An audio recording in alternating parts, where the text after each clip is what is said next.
Patuloy ang Quezon City Government sa pagbibigay ng iba't ibang social services sa mga nasunugan kahapon sa Barangay Apolonio Samson. Ito ang balita ni Joanne Nano. Libreng pagkain, libreng gamot, libreng kumot at banig. Ilan lamang ito sa mga social services na ipinagkakaloob sa mga residente ng Barangay Apolonio Samson na nasunugan kahapon. Pansamantalang nagsisiksikan ngayon ang mga residenteng nasunugan sa Apolonio at Masambong Covered Court.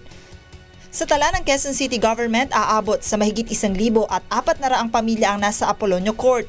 Mahigit 500 pamilya naman ang pansamantalang nananatili sa Masambong Covered Court. Sa pangunguna ng lokal na pamahalaan ng Quezon City at iba pang non-government organizations, patuloy ang pagbibigay ng tulong sa libu-libong pamilya na nawala ng tirahan.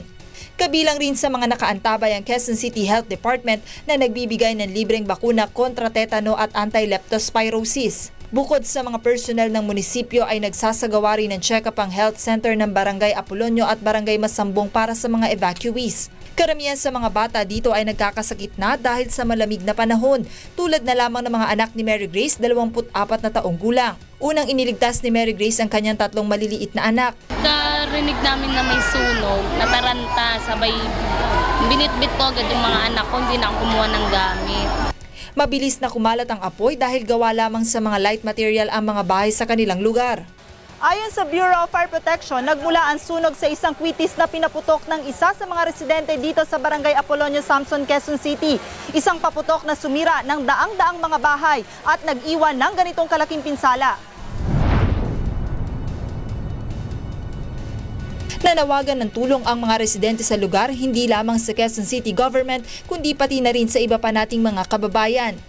So lang po namin humingi ng tulong kasi ganito nangyari, nawala ng bahay. Wala pa sa akin, nag-support.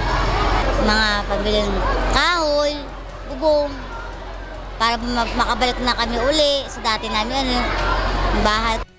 Pag-uusapan pa po kung saan sila pwede mag-stay temporarily until such time na ready na sila makatayo sa sarili nila.